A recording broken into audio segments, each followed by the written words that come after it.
The 2018 GT3 has enough torque to pull adequately from anything above 2,000 revolutions per minute, but like its predecessor in the GT3 RS, above 6,000 revolutions per minute it turns into a missile. Crest 7000, and not only have the intake howl and exhaust bellow reached critical mass, but the GT3 screams through the next 2,000 revolutions per minute in a blink. You have to plan the shift at about 7,000 revolutions per minute, execute it just before you bounce off the limiter, and take a microsecond to pause and enjoy the fact that you have 5 more ratios with which to repeat this process all over again.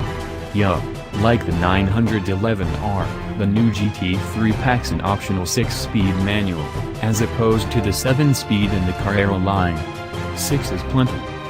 The effect is similar to the old GT3, which made similar noises and had lots of the same party tricks. That broad landscape of similarity. Pay attention, and the little stuff pops out. There's more power here, and the exquisite satisfaction of rowing through a lovely shift pattern. That's not to knock the PDK, which is by any objective measure a superior gearbox. The PDK is 0.6 seconds faster to 60 miles per hour. Despite being 33 pounds heavier and with an ever so slightly lower top speed. But the manual is a subjective delight to use, with a weighty yet short throw and nicely defined gates. The clutch is surprisingly light, but takes up intuitively, and the pedals are well laid out for heel toeing on track. It's not only an easy setup to operate, it's also a profoundly enjoyable experience. Porsche has, as always, nailed both the raw ergonomics and also the intangibles. For the number geeks, the official 0 to 60 miles per hour time for the PDK is 3.2 seconds, and 3.8 for the manual. Also note that Porsche is notorious for understating acceleration figures. We're told the suspension's also more compliant, because of reduced friction between the damper piston and bore. Reuninger tells me that he, and most of the GT program staff, doesn't touch the Porsche Active Suspension Management (PASM) button, which switches between the normal and sport damping profile.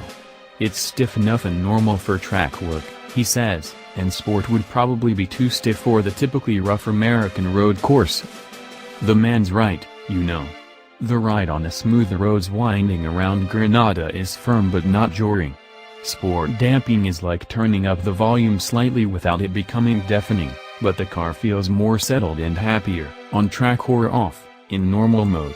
If you're wondering, the GT3 RS is considerably stiffer as a baseline. Think of it as primarily a track day car you can drive to the track, rather than the all-purpose GT3. The electronic nannies have been reworked slightly to allow the car to become a bit more unsettled coming off throttle. That makes it easier to intentionally upset the rear end in certain cornering situations, but it also makes a stronger spiritual connection to ill-handling 911s of yore without sacrificing any actual grip, or inducing dreaded trailing throttle oversteer.